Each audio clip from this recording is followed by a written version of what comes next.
नमस्कार. दयानंद शिंदे, राष्ट्रीय स्वयंसेवक संघाचा स्वयंसेवक. आपण गेले 4-5 दिवस झालं सोशल मीडियाच्या माध्यमातून राष्ट्रीय स्वयंसेवक संघाबद्दल जे काही तथाकथित आंबेडकरवादी, स्वतःला आंबेडकरवादी कार्यकर्ता म्हणून घेणारे गर्व वक्ताना बघत आहेत.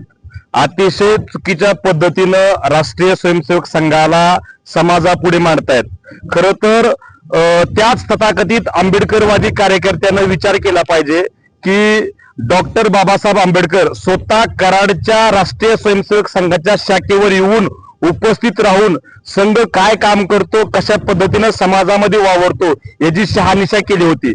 डॉक्टर बाबासाहेब आंबेडकर म्हणायचे की संघाबद्दल माझे जरी मतभेद असले तरी मनभेद नाहीत. संघ हा समाजासाठी, देशासाठी अतिशय चांगल्या पद्धतीने काम करतोय. आमचे मतभेद असतील परंतु मनभेद नाहीत, हे डॉक्टर बाबासाहेब आंबेडकरांचं स्वतःचं वैयक्तिक मत होतं.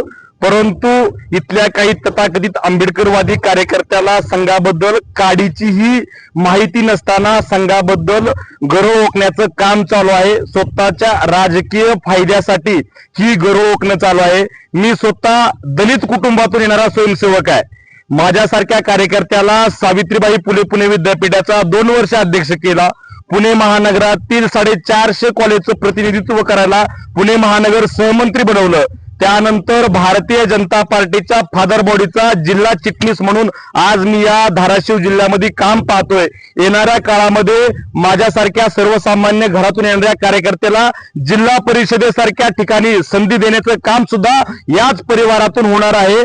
मला या सर्व गर्व ओकणाऱ्या आंबेडकरवादी कार्यकर्त्याला सांगायचं आहे की आपण पहिल्यांदा राष्ट्रीय स्वयंसेवक संघाच्या शाखेवर या. संघ काय पद्धतीनं काम करतो, संघाची काय सिस्टीम आहे. संघ हा देशाचं हित जपणारं, देशातील प्रत्येक नागरिकाचं हित जपणारं संघटन आहे. या संघटनेमध्ये आपण देखील या. संघाचं काम बघा. संघ कशा पद्धतीनं या समाजाला, या देशाला एका उन्नतीकडे न्यायचं काम करतं हे स्वतः शाखेत आल्याशिवाय कळणार नाही. आपण सर्वजण शाखेत यावं. तोपर्यंत जय भीम, जय लहुजी, वंदे मातरम.